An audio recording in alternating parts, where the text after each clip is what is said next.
Olá, sejam bem-vindos para mais uma edição da Madcast. E hoje vamos falar sobre o que, Ana? Casos práticos no dia a dia da locação.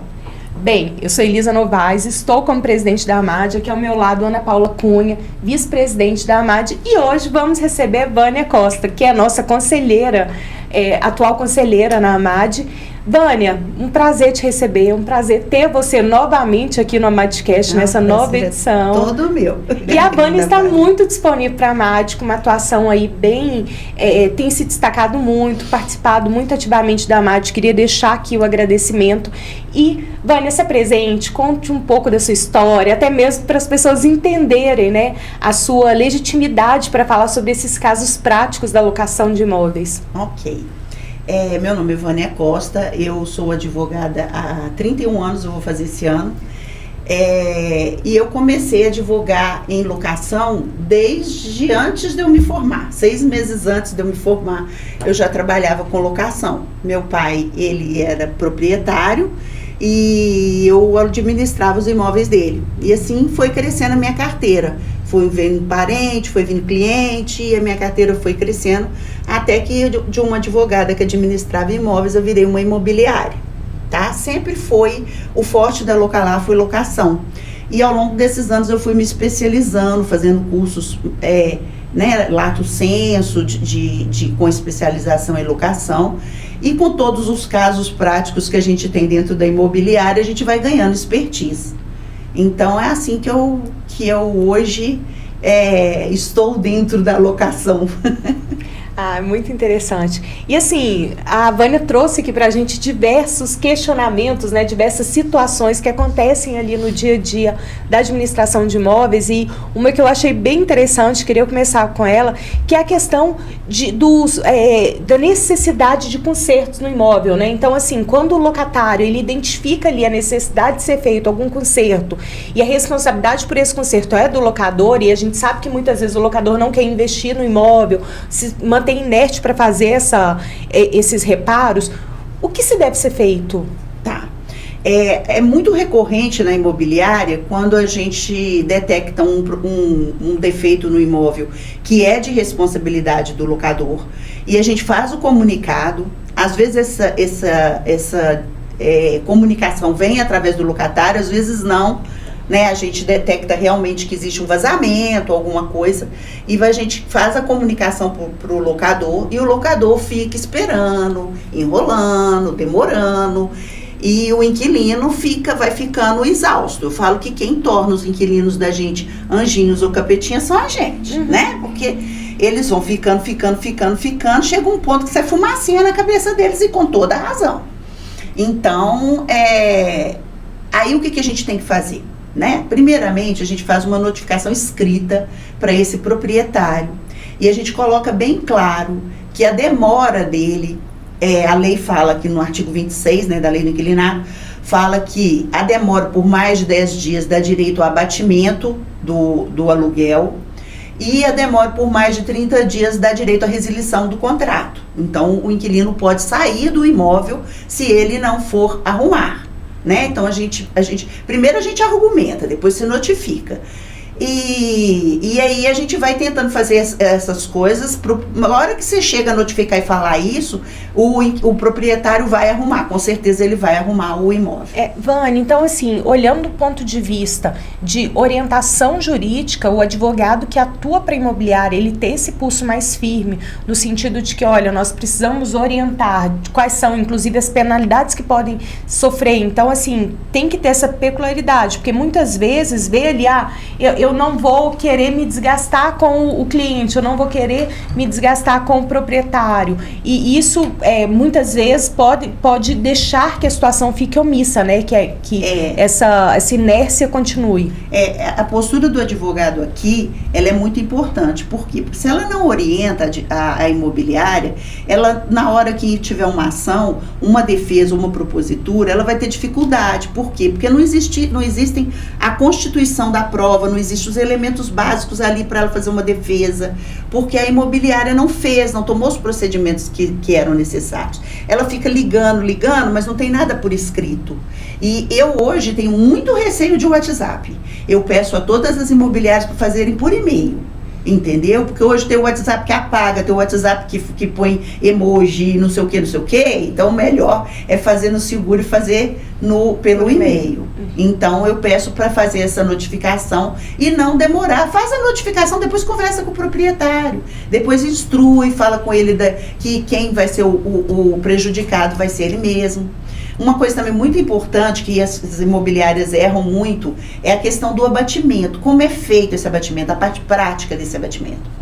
A lei fala que o abatimento passou 10 dias, o inquilino tem direito ao abatimento. Então vamos supor que esse proprietário tenha levado 23 dias para fazer a obra que era necessária.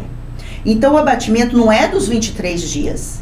O abatimento é dos 13 que excederam os 10 dias. Entendeu? Então eu acho muito importante fazer essas colocações, porque são coisas muito técnicas, muito práticas, e que às vezes as pessoas não sabem fazer na prática esse tipo de abatimento. Não, excelente. Uma questão também que a gente sabe que é muito recorrente, Vânia, é que às vezes o locador pede para a imobiliária não declarar de DIMOB. E aí, o que fazer nesse caso? Nesse caso, Vânia, eu sei que tem muito advogado aqui que está nos assistindo e que está com esse interesse na alocação de imóveis. Eu acho que vale a pena, inclusive, você explicar o que é DIMOB, né? O que é DIMOB? Sim. Tá. A DIMOB é uma declaração que todas as empresas que mexem no ramo imobiliário, seja incorporação, seja venda, seja locação, elas têm que declarar para o fisco quais foram as atividades que elas tiveram no ano. Então, quem fez incorporação tem que declarar as incorporações. Quem fez compra e venda tem que declarar a compra e venda. Lembrando que o momento correto da declaração na compra e venda é na assinatura do contrato de promessa de compra e venda. Porque uma pergunta muito recorrente também a mim no DIMOB eu comprei um imóvel, eu só declaro no dia que eu passei a escritura? Não é no dia que você passou a escritura, é no dia que você assinou o contrato. Então a imobiliária, ela vai declarar o fechamento da venda no dia que ela fechou o contrato de promessa de compra e venda. E os aluguéis também, a gente tem que declarar todos os locadores, quanto eles receberam e quanto a imobiliária recebeu. Isso aqui é o DIMOB, a gente faz isso até o último dia de fevereiro. Entendi. Entendeu? Então, tem muito proprietário, e isso é casado com imposto de renda. Por quê? Porque é uma base de dados que o fisco federal usa para poder fazer o imposto de renda. Então, quando eu faço a DIMOB, o locador tem que declarar no imposto de renda dele e recolher o imposto. Então, o que acontece? Na hora de você fazer a captação, muitos corretores, sem saber disso, prometem para o proprietário fala, mas eu não quero pagar imposto de renda. Eles prometem que eles não vão fazer a declaração, entendeu? E isso é muito sério. Primeiro porque a imobiliária, ela não paga nenhum imposto por declarar. Mas se ela deixa de declarar, a multa é altíssima. A multa é acima de R$5.000 para a imobiliária. E um fator que nós temos hoje é que na declaração de imposto de renda tem um campo onde o locatário, ele declara para quem ele paga aluguel e qual que é o CPF que ele paga aluguel. E a empresa e a Receita cruza essa informação. E aí ela pega o proprietário e ela pega a imobiliária. Então isso é muito sério. Para a imobiliária não é uma faculdade fazer essa declaração, é uma obrigação. A lei tributária fala, é obrigação fazer o DIMOB. Então não tem que falar com o proprietário, nós não vamos fazer porque é uma obrigação fazer.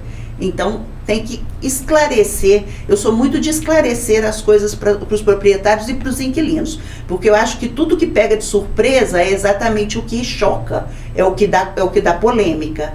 Então, se você esclarece antes da locação começar, ele vai estar ciente. Outra coisa importante falar é que o DIMOB é declarado para quem está figurando como locador no imóvel.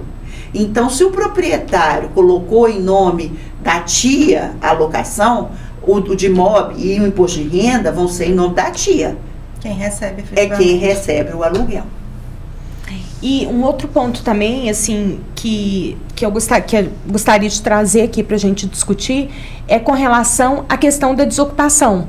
Porque eu já vi casos, e eu sei que acredito que seja comum, né?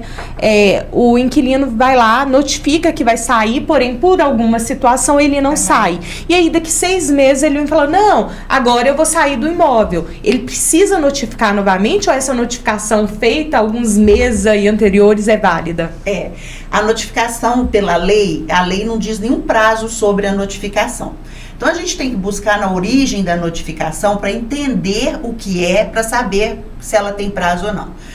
A notificação, ela é um aviso prévio para o locatário, dizendo ele, olha, o seu inquilino vai sair daqui 30 dias, então se estruture financeiramente, porque daqui 30 dias você não vai ter mais o aluguel, entendeu? Então, se é 30 dias e ele vai se estruturar, o prazo de validade tem que ser no máximo 3 meses, 2 meses. Porque se passa 6 meses, já houve, o locatário já pensou, não, ele desistiu de sair do meu imóvel, ele já está confiando no aluguel, né? Então, o certo seria o locatário fazer uma nova notificação, dizendo, olha, daqui 30 dias se estruture, porque eu vou sair do imóvel, você vai ficar sem o aluguel. Entendeu? Então não dá para ele 6 meses depois querer que essa notificação seja válida. E se ele insistir nisso, ele vai ter que pagar a multa de quebra do contratual. Correto. Vânia, e assim, ainda em reparos, que é o que às vezes gera muita polêmica nas locações, o inquilino às vezes fica muito insatisfeito, o locador às vezes é mais resistente para fazer os reparos, e aí quando é uma situação mais grave, que realmente precisa entrar no imóvel, ou às vezes teve um destelhamento, um caso que realmente necessita de fazer esse reparo, e o inquilino, o locatário, não permite a entrada do locador para fazer esse reparo, mas já quer rescindir. Qual que seria a sua orientação nesses casos aí para melhor condução? Tá. Esse foi um caso concreto. Eu dou mentoria uma imobiliária e o locatário teve realmente uma chuva muito forte, destelhou, começou a vazar, dar infiltração grave, com mofo. E o inquilino falou que o locador não ia entrar no imóvel e que ele queria a quebra do contrato e ele não ia pagar multa. Entendeu? De novo, no artigo 26, diz que quando o reparo é emergencial, é obrigado o locatário a deixar que o proprietário faça o reparo. Mesmo porque esse reparo, o proprietário está indo para cuidar do patrimônio dele, né? Então, o locatário não pode impedir. Mesmo que esse reparo seja um reparo longo, que ele vai ter que sair do imóvel, ele não pode quebrar o contrato por causa disso, tá? Ele, se for longo, ele vai sair do imóvel e ele vai voltar para o imóvel e vai continuar a locação. Então, ele é obrigado, também ele é obrigado a deixar o locatário entrar no imóvel para poder ver o imóvel. E isso tem umas condiçõezinhas também pelo lado do locador.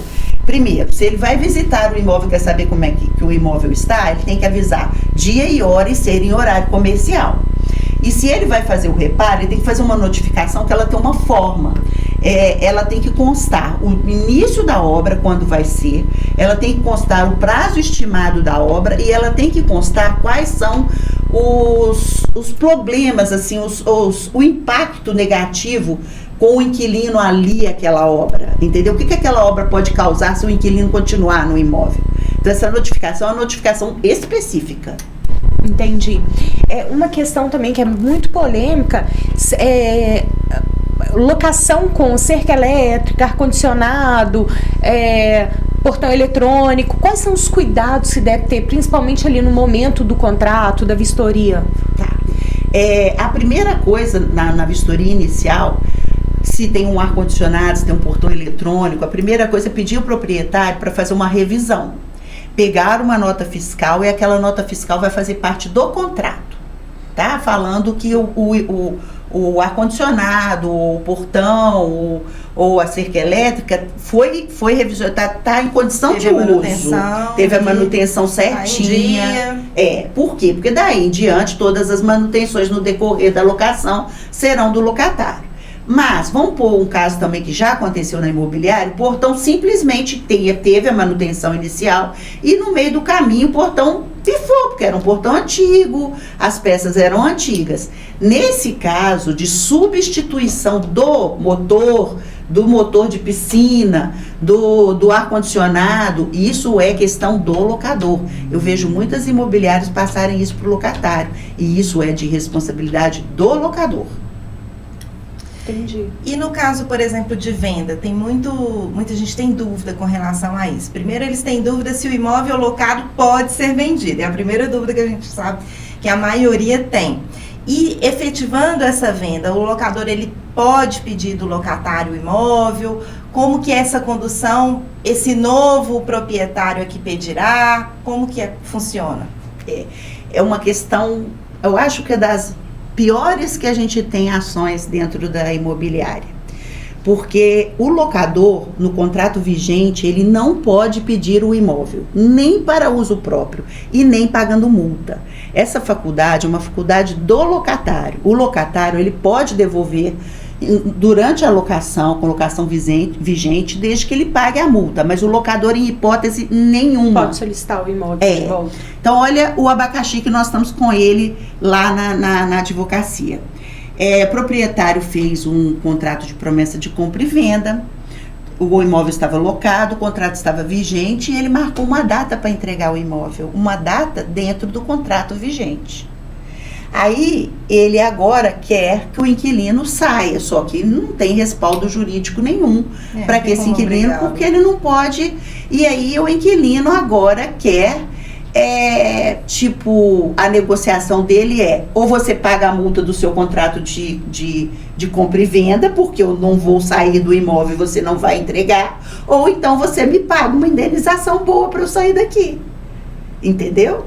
E aí, era uma coisa simples de resolver, muito simples, porque bastava o proprietário fazer a venda, não colocar nada de data, o adquirente iria ter a possibilidade de notificar, ele podia manter ou não a locação, ele iria notificar o locatário que ele queria o imóvel de volta dentro de 90 dias, caso ele não quisesse a locação, e estaria tudo resolvido. Quer dizer, tudo falta de instrução. Uma simples instrução vai gerar uma polêmica gigante judicial. Muitos confundem se tem que informar o locatário à venda, ofertar para ele primeiro, aí entra naquelas polêmicas, o contrato está registrado ou não. Da preferência. Assim, eu entendo que é de bom tom a gente oferecer, porque é a principal pessoa que está interessada, porque já está usando o imóvel.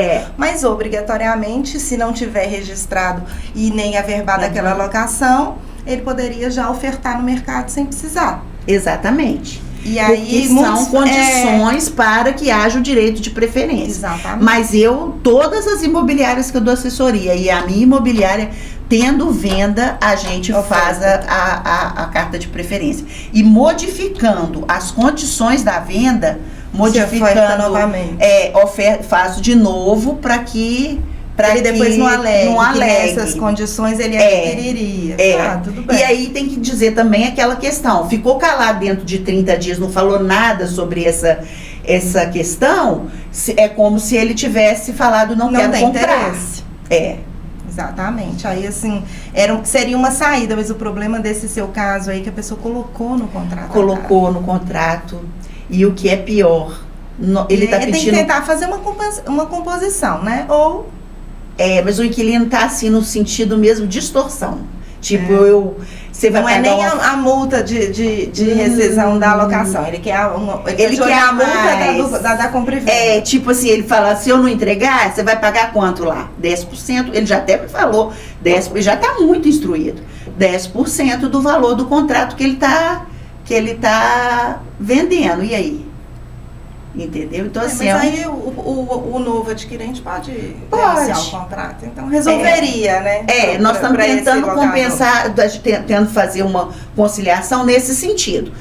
Mais com o comprador...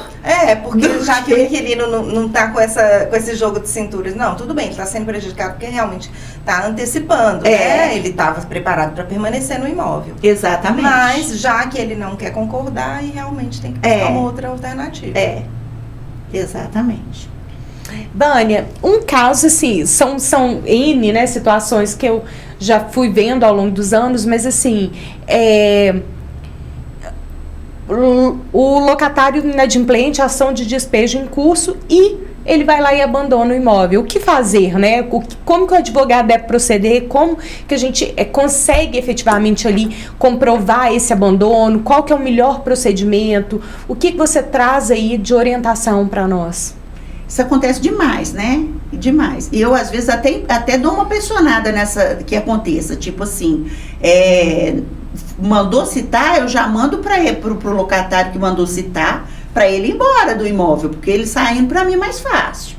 Entendeu? E como que eu comprovo isso? Como que eu ajudo a justiça, né? Porque, na verdade, o juiz vai mandar um oficial de justiça para comprovar que não existe mais ninguém naquele imóvel. Isso demora. E o imóvel fica ali, né? O locatário já saiu, mas o locador que está com seu imóvel fechado, já tem uma dívida ali, já está alguns meses sem receber locação e fica com seu imóvel fechado. Vai só aumentando. Só aumentando a dívida, porque ele não vai receber. Porque se a pessoa for embora, ela não vai pagar, com certeza, né? Ela vai largar pro seguro fiança, ela vai largar pro fiador, né? Então ela não vai pagar.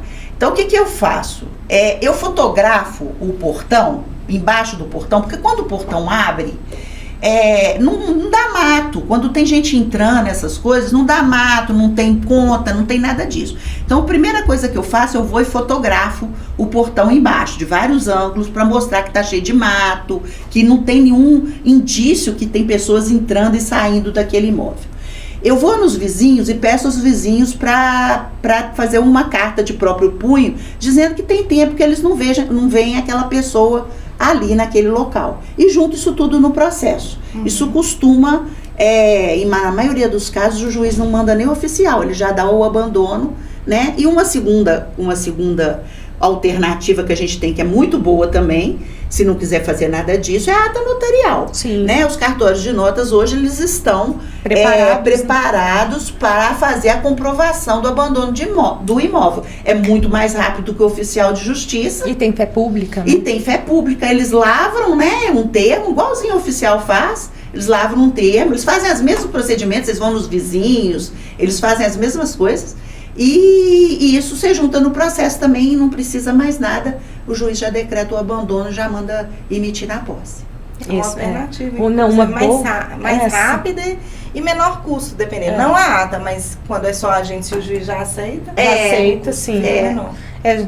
Todos os casos, né, os últimos que eu passei, todos a gente optou por fazer ata notarial ali, mas essa dica, né, é bom saber que o juiz está aceitando isso.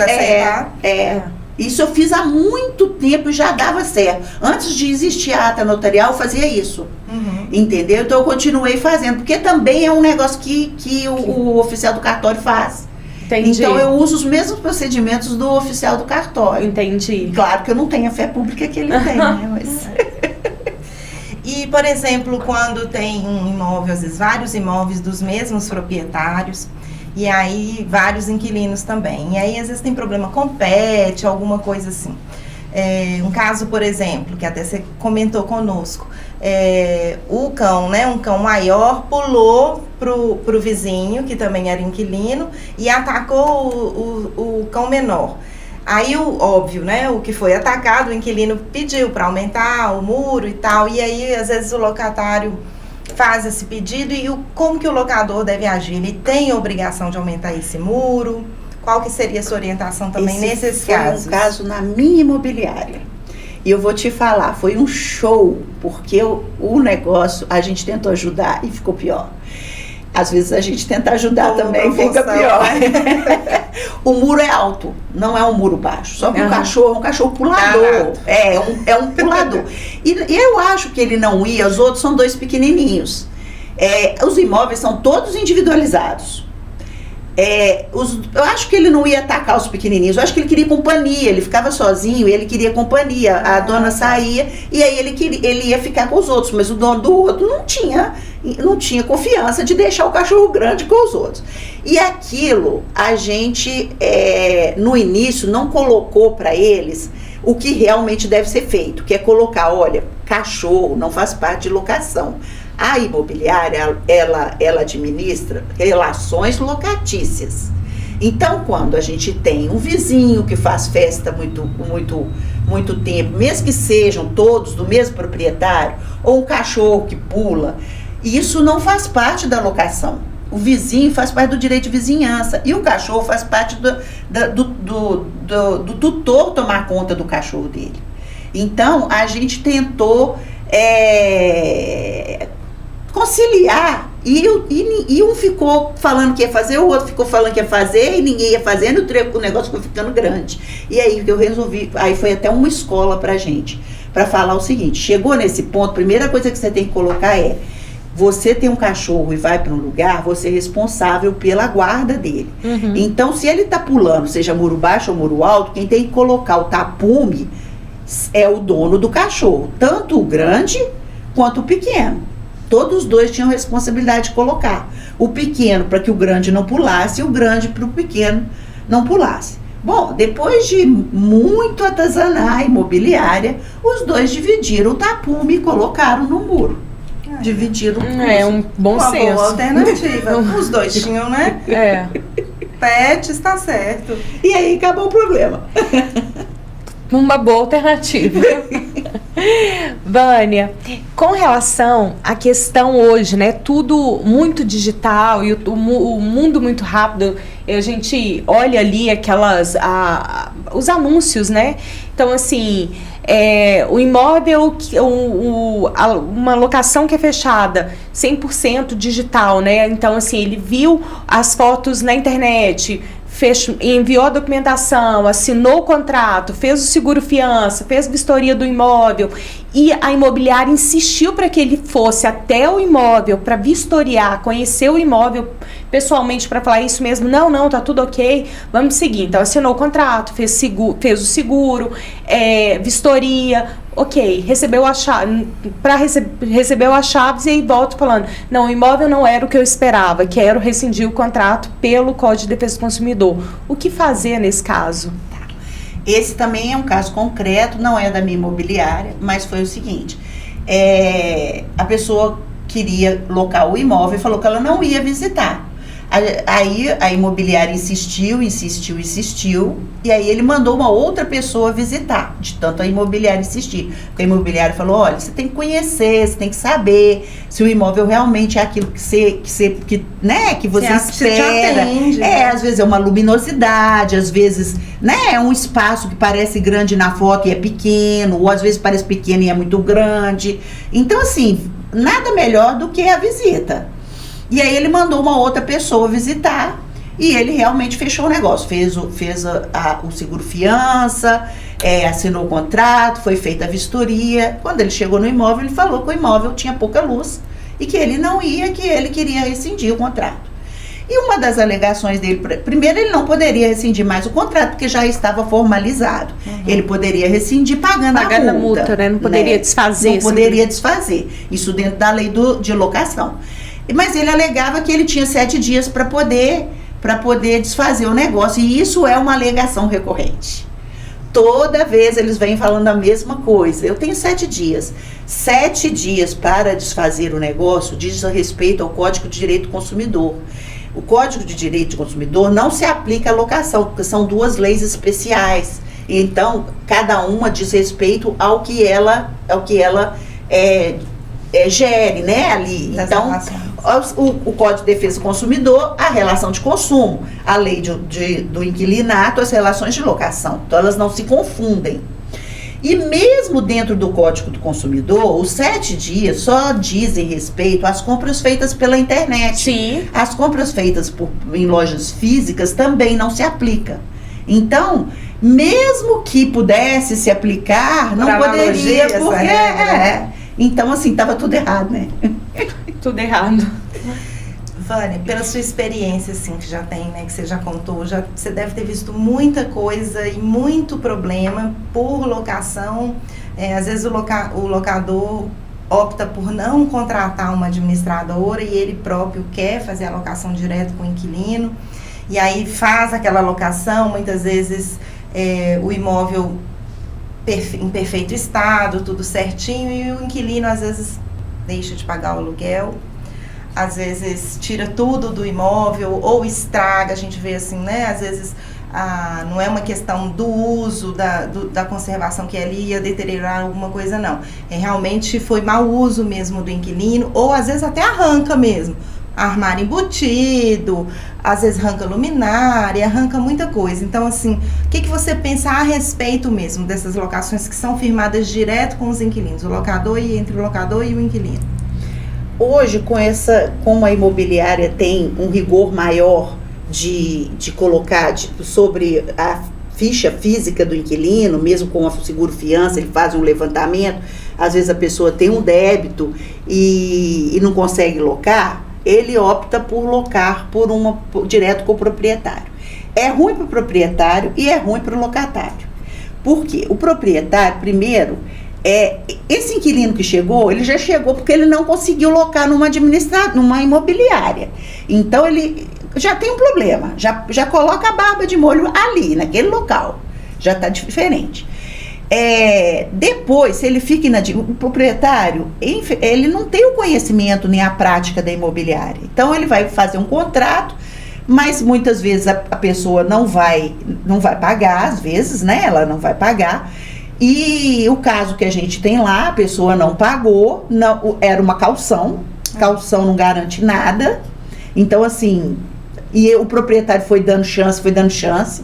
E quando ele ficou cobrando, a menina ficou com raiva e ela mudou, mas arrancou todos os imóveis, todos os armários embutidos que existiam no imóvel, todos os vasos sanitários, todos os boxes e pintou o imóvel de preto. Isso. Entendeu? Então, assim, o locador, ela vai pagar 10% para a imobiliária. Não, tinha nada. O locador ele não vai fazer laudo de vistoria. Não, nem sabe que tem que fazer. Nem sabe que tem que fazer. E aí ele não tem nem como provar. Tem nada, ela está reformando o imóvel todo. Nossa, que prejuízo. E assim, ela vai pagar 10% para a imobiliária. Quanto ela não vai pagar agora? E vamos supor, ela vai entrar na justiça contra essa pessoa. A maior parte das imobiliárias, eles dão assessoria jurídica de graça. Quanto ela não vai pagar agora? Que vantagem ela teve? Nenhum. E para o locatário também eu falo, porque eu também tenho um caso lá de uma locatária, de que a locadora morava numa casa, alugou a casa de baixo para ela, e ela brigou com ela e falou com ela, olha, você tem 3 dias para mudar. Entendeu? E mudou a chave, mudou tudo. Então, assim, pensa, a imobiliária nunca vai fazer isso, porque ela responde quando ela faz errado. Então, até para o locatário, a menina estava assim, ela estava tomando remédio tarja preta, porque ela disse que a locadora entrava no imóvel de madrugada, enquanto ela estava dormindo. Entendeu? Então, assim, é ruim para as duas partes. Não é uma economia porca. Então, quem está pensando em fazer isso, desista. É porque a imobiliária, ela está apta ali, ela tem expertise, tem toda a cautela, vai fazer as vistorias, vai olhar a ficha do inquilino, então acaba que diminui demais o risco. Não tem como diminuir, né? Um dia vai ter alguma inadimplência? Claro que pode acontecer, mas você minimiza bastante os riscos ao ter uma pessoa especializada administrando. Sim. E mais que isso, a imobiliária também tem patrimônio. E quando ela faz um trem errado, ela vai ser acionada e vai ter que responder. Claro. Ela responde, sim. Então, assim, você tem um garantidor ali naquele meio. É claro que a imobiliária é uma coisa muito importante falar aqui. Ter uma imobiliária não é garantia de receber aluguel atrasado. Nem com fiador, nem com seguro-fiança. Porque o seguro-fiança tem limite. E o fiador, às vezes você faz a ficha, quando você faz a ficha, você olha a possibilidade de pagamento dele naquele momento. Mas isso não quer dizer que no momento da inadimplência ele vai ter possibilidade de pagar. Entendeu? Ele ajuda, porque ele vai lá, às vezes tira o inquilino lá de dentro, mas ele às vezes não vai ter a possibilidade de pagar. Então, nenhum tipo de garantia. A locação é uma atividade de risco. Os proprietários têm que colocar isso na cabeça. Locação é uma atividade de risco. Por mais que a imobiliária se garanta, por mais que existam boas garantias, pode acontecer dele não receber tudo. Ele pode receber a maior parte, que é o que a imobiliária sempre faz. é garantir que ele receba o máximo que pode receber. Perfeito. Teria, assim, alguma outra ponderação, Vânia, que você recordou, assim, a gente conversando do dia a dia mesmo da locação? Algum caso interessante para se lembrei contar? desse aqui conversando com vocês e que você gostaria de contar para nós. Eu tenho um, não é muito jurídico não, mas é engraçado. Esse a gente gosta. Há muito tempo atrás, eu loquei um imóvel para umas pessoas. As fichas eram perfeitas. Assim, fichas que você fala, não vou ter problema nenhum com essa ficha. Eles eram grandes golpistas. E eles vieram para Belo Horizonte para dar um golpe em Belo Horizonte. E eles deram um golpe em concessionárias, em loja de roupa, em tudo. E foram embora. E aí, passou uns dias, eles estavam com, um aluguel atrasado, nem era muita coisa, não. Passou uns dias, o síndico do prédio me liga, e o síndico, assim, uma flor de pessoa, uma pessoa maravilhosa. Ele me liga e fala assim, Vânia, o apartamento tá fedendo, mas tá fedendo de um jeito que, assim, nós estamos com muito medo, porque tá um fedor. Morreu alguém lá dentro. Aí eu já não tinha um mês não, tinha mais, porque eu já tinha entrado com a ação, já tinha uns 3 meses mais ou menos. Aí eu solicitei o juiz rapidamente, Aí fui eu, o síndico e o oficial de justiça. Não sei quem tinha mais medo de abrir, e o chaveiro, mais medo de abrir a porta do imóvel. Você entrou com a ação? Já tinha entrado com a ação, só fiz o pedido na hora que o síndico ligou. E aí o juiz deferiu muito rápido, porque era realmente um caso, que a gente não sabia o que tinha acontecido. Podia realmente ter alguém. Eu podia ter recorrido até a polícia, se caso o juiz tivesse negado. Foi tão rápido, foi um deferimento que eu fui fazer em físico, quando eu era físico, Então, foi uma coisa muito rápida. Aí fui eu, o chaveiro, o oficial de justiça e o síndico. Aí abriu. Quando abriu, tinha um gato morto, lá, um monte de lata de sardinha, roupa para todo lado. E o cheiro era o gato morto e a lata de sardinha. Assim, Entendeu? Então, assim, não é um caso jurídico, mas é um caso que eu sempre conto, porque eu falei, gente, tem coisa que acontece que não tem, né? Não tem. É a vivência mesmo, da prática. Então, eles ocuparam o imóvel por poucos dias. Eles ocuparam por poucos dias. E deixaram, e o gato morreu. E eles, aí depois eu fiquei sabendo que eles deram um golpe em concessionária, e que eles estavam fazendo isso em estados. Eles iam para alguns estados, eles já tinham feito em São Paulo, e aí eram pessoas que... Uma quadrilha, né? Quadrilha. As fichas perfeitas, eram todas fichas. Naquela época a gente não tinha internet, não tinha nada, eram aquelas fichas físicas que a gente mandava a empresa fazer, eram aquelas fichas perfeitas. Entendeu? Então, até nas fichas perfeitas, a gente tem que desconfiar. Vou dar mais uma dica aqui que acontece. Eu estou lembrando algumas coisas que acontecem na imobiliária. Quando forem locar um imóvel para pessoas velhas, porque o que está acontecendo? As pessoas estão querendo locar e o seguro fiança, às vezes não passa, a pessoa não passa. Aí eles pedem a avó para poder ir e fazer. A avó acaba passando, porque tem uma aposentadoria, porque não deve ninguém, aquela coisa toda. Então, sempre que acontecer esse caso, e a avó não tiver, eu lá no escritório não loca para pessoa com mais de 70 anos. Não, como fiador. Locar pode, esquecer. Então, quando for uma pessoa com mais de 70 anos, vai no TJ, naquela local lá onde tem certidões, e tira uma certidão de curatela, de tutela e curatela. Porque muitas vezes essa pessoa, ela está curatelada ou ela está tutelada, às vezes com uma comorbidade que é mais leve, que ela consegue tirar uma foto segurando a identidade, mas ela é curatelada. Então vai naquela opção tutela, curatela e puxa o nome para saber se a pessoa não é curatelada. Excelente dica essa. Porque pode ser. Vânia, e assim, para a turma mais jovem que está aí namorando com o direito imobiliário, quer começar a atuar com locações de imóveis, quer começar, por onde começar, o que fazer, o que estudar? Olha, Silvio Capanema Meu pai, é uma pena ele ter falecido. Mas assim, né? Todo mundo que... E realmente o livro dele é excepcional. Eu acho que assim, a primeira coisa, ler o livro do Silvio Capanema.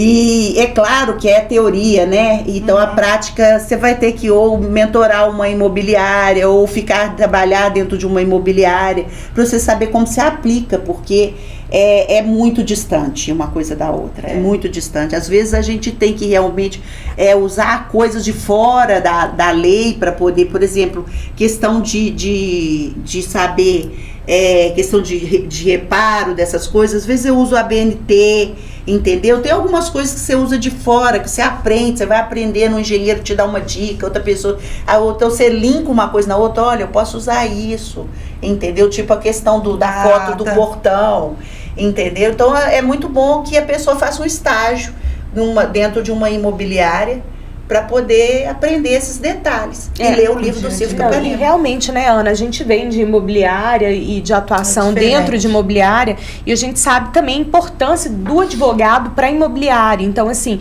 as imobiliárias que não têm essa assessoria jurídica, que não tem isso, a importância de se ter também. Para criar até procedimento, treinar a própria equipe, tem que estar em sintonia, né? Porque os colaboradores ali da imobiliária muitas vezes não têm noção nenhuma de direito. Então é onde que nós vamos entrar orientando ali, que os advogados, eles são parceiros da imobiliária.